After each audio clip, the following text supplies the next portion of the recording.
बिहारियों के बिना किसी राज्य का काम नहीं चलने वाला है, चाहे वो गुजरात हो या चाहे वो महाराष्ट्र हो। कभी भी बिहारी बोझ नहीं बनता है, जहां जाता है वहां का बोझ उठाता है, वो कहीं बोझ नहीं बनता है। बिहार का लोग तो वहाँ पर महाराष्ट्र के समृद्धि को उजागर कर रहा, ऊंचा कर रहा है, मेहनत मजदूरी करता है। बिहार और यूपी के लोगों को जो मजदूर हैं, पूरे देश में जो है मांग उठती है, लोग डिमांड करते हैं। अगर वो ना जाए तो उनकी जिंदगी जो है ठप हो जाएगी दूसरे राज्यों की। पलायन पर बिहार के नेताओं का बयान आप देख लीजिए, यही रहा है कि बिहार के बच्चे अगर दिल्ली में न रहें, बॉम्बे न रहें, पंजाब न जाएं तो वहां की व्यवस्था ठप पड़ जाएगी।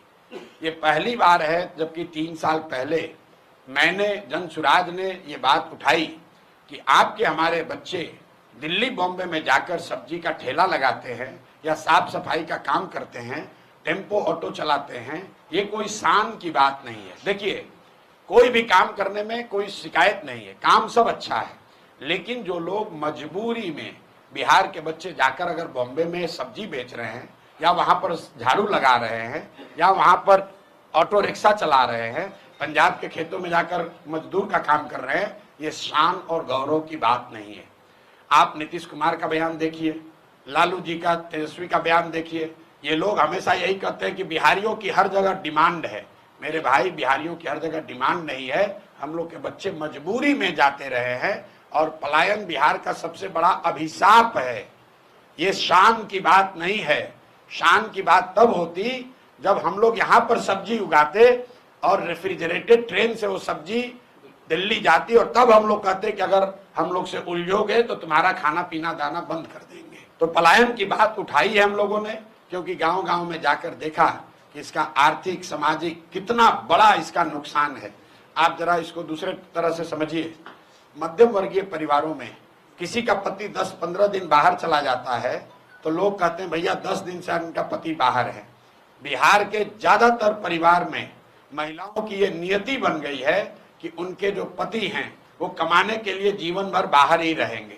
घर में जो भी युवा है वो जीवन भर बाहर ही रहेगा। कोई छठ में, ईद में, शादी ब्याह में घर आता है, बाकी 12 में 10 महीने वो बाहर रहता है।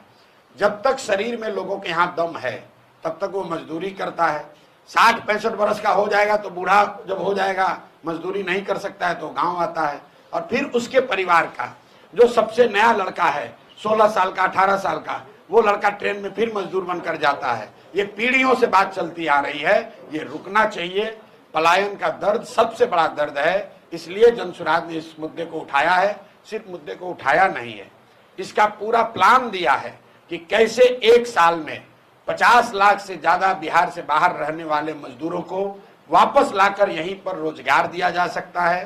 कल भी अभी सिवान में 15 मिनट तक मैंने इसको समझाया है। एक लाइन में आपको बता दूं, जनसुराज का जो मॉडल है कि जिस दिन बिहार से पूंजी का पलायन रुकेगा, उसके बाद बुद्धि का पलायन रुकेगा। पूंजी और बुद्धि का पलायन रुकेगा तो श्रम का पलायन अपने आप रुक जाएगा।